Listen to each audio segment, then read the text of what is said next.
kekuatan tersebut utuh, dia akan pecah. Yang pecahan ini akan kena ke orang-orang yang di altar call, orang-orang tersebut akan rebah, tumbang. Nah, yang jadi masalah kadang-kadang hamba Tuhan tidak peka bahwa orang tersebut tumbang dalam satanisme. Hamba Tuhan sering menyangka itu tumbang dalam roh. Nah, waktu tumbang dalam roh, hamba Tuhan sering tidak pernah melayani karena dipikir itu udah Roh Kudus yang bekerja. Padahal apabila dia tidak dilayani, anak satanisme udah nunggu di luar dan orang tersebut udah gampang jadi anggota baru. Nah, kami juga punya target selain menyusup ke gereja ke KKR, kami juga punya target membunuh hamba Tuhan. Membunuh hamba Tuhan ini maksudnya terserah dia, apa dia masih muda atau udah tua, yang penting dia melayani dalam pekerjaan Tuhan, itu udah termasuk kategori hamba Tuhan, dia harus dibunuh. Tapi dibunuh bukan secara fisik. Kalau di Amerika bunuh fisik memang berlaku, tapi untuk basis Asia bunuh secara roh. Jika hamba Tuhan tersebut dari aliran Pentakosta karismatik, dia harus diusahakan dibunuh rohnya. Ini contohnya di Manado ada banyak hamba Tuhan yang kaliber Pentakosta karismatik, dia dijatuhkan oleh satanisme dalam roh selingkuh. Dia udah punya istri tapi punya simpedes, simpanan perawan desa. Ini hamba-hamba Tuhan tersebut banyak di Manado. Dan yang paling gampang saya minta maaf, saya tidak akan pernah melecehkan satu gereja. Tapi jujur, jika kami nyusup di gereja Protestan Katolik Roma, kami tidak pernah merasakan satu perlawanan dari gereja tersebut karena kami merasa gereja tersebut cetek. It's not the power, jujur, dan saya mohon maaf kalau memang ada yang mau tersinggung, silakan nanti berurusan dengan Tuhan. Nah, ini kami lakukan hal tersebut, kami membunuh secara fisik, secara roh. Kalau Amerika berlangsung secara fisik, bahkan ada beberapa hamba Tuhan yang udah mati oleh satanisme. Nah, ini kami punya kerja-kerja tersebut, dan kami juga punya target utama menjadikan Manado sebagai basis satanisme terbesar di wilayah Asia. Kenapa tidak Singapura? Di Singapura ada Konghi. Konghi ini pendoa, dia hamba Tuhan yang orang Manado bilang Haleluya Cafe yang sangat dahsyat. So, kalau di Korea Selatan ada Paul Yong Icho, kami nggak bisa nyusup kami nggak bisa buat satu tempat yang dikuasai oleh orang-orang karismatik Pentakosta. Karena di Korea Selatan yang berkuasa si Paul Yong Icho, di Manado Protestan yang berkuasa. Nah, ini yang jadi masalah, justru gereja-gereja cetek yang berkuasa dalam satu lingkungan tempat. Nah, tempat ini akan dijadikan target karena Manado, gereja-gereja di Manado banyak. Mau nyari gereja Betel ada berapa puluh, ada Yehuda, ada Betania, ada Advent Suara Pembaharuan, Advent Pembaharuan, ada Advent Hari Ketujuh, ada banyak gereja lah. Sampai ada Gisi, ada lagi Gilgal, banyak pokoknya gereja, bahkan di Novotel 3 lantai ada gereja semua, ada lantai yang berbeda-beda. Ini di Manado jadi basis utama karena Manado Kristen paling solid yang ada di Sulawesi Utara di dunia, tapi yang justru pegang peranan adalah orang Protestan. Nah, ini hal-hal tersebut kami target, dan saya jelaskan bahwa saya bertobat. Saya akan ceritakan saya bertobat, saya tidak pernah lupa tanggalnya, tanggal 14 Februari tahun 97, dan setiap tanggal 14 Februari adalah hari penginjilan satanisme terbesar. Karena tanggal 14 Februari banyakkan anak muda nongkrong di mall. Jujur, karena Valentine Day, biasa anak muda ke mall, dan kalau perlu dia pakai seragam pink-pink, kalau perlu sampai gigi diwarnain pink. Ini anak-anak muda akan di mall. Saya waktu itu jujur saya ke mall karena saya harus cari 3 jiwa baru, saya akan dibayar 500.000 bonus. Tapi saya mempunyai gaji dalam seminggu 1,5 juta. Nah, waktu saya pergi mau masuk ke mall, sebelumnya saya sudah merasakan ada seseorang yang mempunyai power yang belum pernah saya temui pada hamba Tuhan yang ada di Manado. Dia punya satu kekuatan yang belum pernah ada. Nah, tapi karena saya dasarnya sombong, waktu itu saya ngomong, Michael Jackson menguasai pentagram sampai tingkat 3, sedangkan saya menguasai pentagram sampai tingkat 1. Berarti tinggian saya. Pasti hamba Tuhan ini bisa saya jatuhkan. Pentagram tingkat 2 pasti dia bisa jatuh. Tapi waktu saya mau masuk ke matahari, hamba Tuhan tersebut ternyata mau keluar. Dia seorang wanita, dia sekarang udah umur 46 tahun. Dan dia sangat cantik, tapi dia kalau di Manado terkenal dengan tukang bongkar dosa. Nah, waktu saya ketemu dia face to face, tapi nggak deket, tapi ada jarak tertentu. Dia di pintu keluar, saya mau di pintu masuk. Ini di matahari ada dibatasi jalan buat mobil lewat. Nah, waktu saya lihat dia, saya belum pernah merasakan ketakutan seperti itu. Jujur saya dari kecil belum pernah takut. Mama saya umur 7 tahun pernah pukul mama saya. Itu umur 7 tahun sampai mama saya pingsan seharian penuh.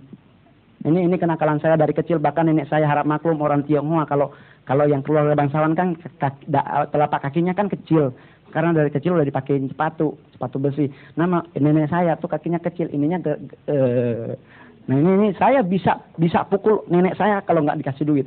Nah, ini saya bobrok. Nah, waktu saya ketemu, saya belum pernah merasakan ketakutan tersebut, dan waktu saya ketemu saya langsung ambil posisi saya mau nyerang dia.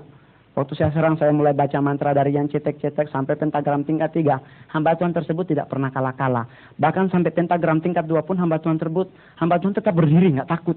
Waktu pentagram pertama saya mau hafal, saya mau pakai, udah pertengahan ilmunya, mantranya udah tengah-tengah hilang dari pikiran dan udah nggak bisa saya ingat lagi.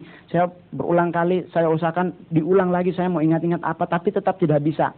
Nah, waktu saya tidak bisa tersebut, saya langsung ambil keputusan untuk lari secara fisik.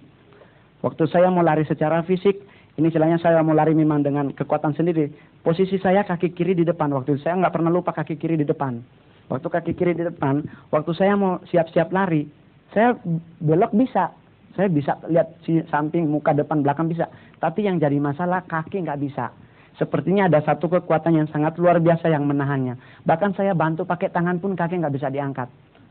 Waktu sambil angkat kaki ini, berusaha untuk angkat, saya langsung mewek.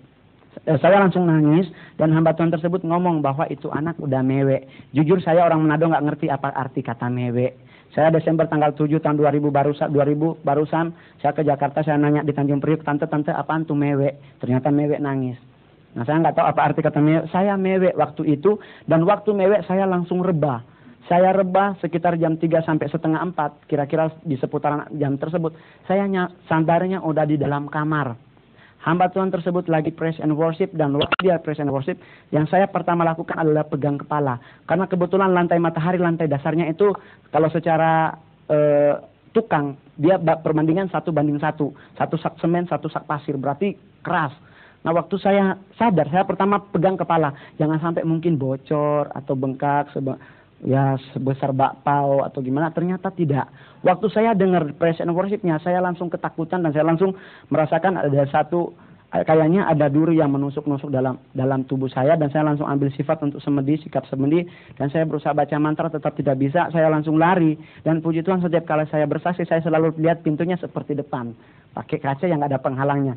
Nah, saya waktu itu langsung lari, saya tabrak kacanya seperti ini pintunya, karena kebetulan hamba Tuhan tersebut numpang di rumah orang kaya. Nah, waktu saya lari, saya tabrak kaca, saya udah bisa lari. Saya jujur, saya lari waktu 10 meter pertama saya masih bisa lihat kiri kanan saya berubah. Maksudnya saya bisa lihat, saya lewati rumah tersebut. Tapi waktu mau deket-deket 50 meter, hamba Tuhan tersebut kemungkinan tahu, dan saya tahu pasti dia udah tahu saya udah lari. Dia naik ke lantai 4. Di lantai 4 tersebut dia doakan saya sambil tengking dalam nama Yesus. Waktu di 50 meter tersebut, saya lari pakai tutup mata. Setelah saya buka mata, ternyata saya nggak pernah lari-lari. Saya hanya lari-lari di tempat. Lihat kiri kanan rumah ini terus. Maksudnya orang bilang, gila tuh nih orang. Lari memang, padahal jujur saya SMA kelas 1 sampai kelas 3 juara lomba lari. Tapi waktu lari 50 meter nggak bisa lari jauh. Saya lihat, loh. Nah, akhirnya dia bawa saya, diambil oleh penduduk syafaat, dibawa ke lantai 4. Waktu di lantai 4 dia ngomong seperti ini. Saya nggak pernah lupa ngomongnya, dia ngomong begini. Iblis, engkau tahu di kitab Matius 4 ayat 1 sampai 11, pencobaan di padang gurun, engkau pernah melakukan satu demonstrasi, engkau membawa Tuhanku dari padang gurun, engkau bawa sampai bubungan bait Allah. Setelah di bubungan bait Allah, engkau suruh loncat. And then sekarang saya suruh engkau loncat ke bawah. Maksudnya dia nyuruh saya yang loncat, karena mungkin dia dendam sama iblisnya, dia suruh saya loncat. Waktu saya melihat ke bawah, saya langsung nangis, dan saya ketakutan, dan saya langsung dilayani pelepasan pada jam 8 malam sampai jam 11 malam. Di area jam-jam tersebut saya muntah pertama, pelepasan pertama, saya keluar darah dari mulut dan telinga, dan keluar kertas HVS hitam dalam bentuk terbakar tapi utuh. Ini keluar semua kertas tersebut. Setelah dilihat ternyata mantra, dan selama 8 bulan saya dikarantinakan, nggak boleh ketemu manusia, maksudnya nggak boleh ketemu orang lain selain hamba Tuhan tersebut, sambil belajar firman Tuhan. Dan mendekati 8 bulan terakhir saya pelepasan, keluar antena dari kepala. Dan ada banyak hamba Tuhan pejabat ngomong bahwa dia udah pernah kelilingi dunia ini, udah pernah ke Jepang, belum pernah lihat manusia keluar antena, biasanya robot kalau di Jepang.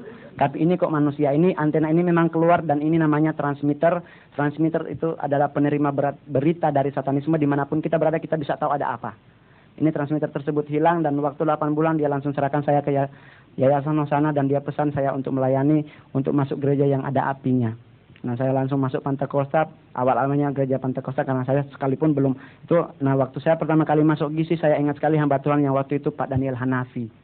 Saya ingat sekali Pak Daniel Hanafi, waktu lagu pertama yang dinyanyikan lagu Alpha dan Omega. Itu kalau nggak salah di kaset Kota Tercinta kalau tidak salah, dan saya punya kaset-kaset kota-kota ini. Kalau yang belum Kota Blessing, City of Blessing belum ada. Nah ini saya waktu pertama kali masuk, dan saya pertama kali masuk di tempat Gisi, jujur saya waktu itu pertama kali saya ragu-ragu. Karena jujur, karena Gisi menempati tempat satanisme ritual. Satanisme udah ketahuan, mereka pindah. Nah Gisi make, waktu saya pertama kali masuk, saya, darah Yesus berkuasa, ini gereja beneran apa gereja setan ulang ini? Karena memang Gisi make tempat satanisme dulu, ritual. Tapi puji Tuhan saya lihat di dalam, oh nyanyinya lagu-lagu. Oh haleluya, bukan. Nah saya melayani, dan saya tetap, kalau sampai sekarang saya tetap di cover oleh pendoa-pendoa syafaat dari Gisi Manado, kayak Kak Arthur Kawung, Kak Arista Manambe, dan pendoa-pendoa yang lain, sama Mucin Marta. Karena Ibu Marta saya panggil Mucin, karena kebetulan orang Tionghoa, sama-sama Tionghoa manggilnya Mucin. Nah ini saya bertobat, dan saya akan jelaskan beberapa poin penting di waktu yang singkat ini. Pertama, tentang kelemahan satanisme. Ada 4 poin utama yang jadi kelemahan yang harus diketahui oleh orang-orang Kristen. Jujur, target satanisme bukan orang tua.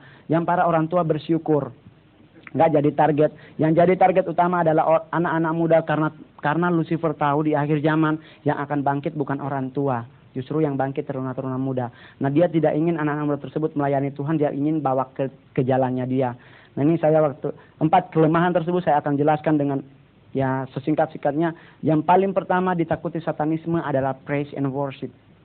Nah ini yang nggak bisa. Bahkan anak satanisme jika nyusup dalam satu gereja, dia harus berusaha semaksimal mungkin jangan sampai dengar praise and worship. Karena kadang-kadang jujur teman saya yang namanya Mario, dia nyusup di gereja, dia salah masuk. Dia pikir nggak ada praise and worship, Gisi. Ketangkep dia di situ. Waktu itu saya sebenarnya udah mau datang, tapi waktu udah di lantai 1 Novotel ada Kak Stanley Daminusa ngomong, mongol, jangan ke atas, dilarang Pastor Abraham nanti transfer roh. Karena saya dari satanisme, dia juga dari satanisme, takutnya ketemu. Saya juga manifestasi, dia juga manifestasi, bingung Gisi nanti melayani 2 orang yang berbeda. Dan waktu itu saya langsung gak jadi naik, dan waktu itu kebetulan di Manado ada acara satanisme yang terbesar tanggal 14 Februari, dan sempat Mario buka mulut.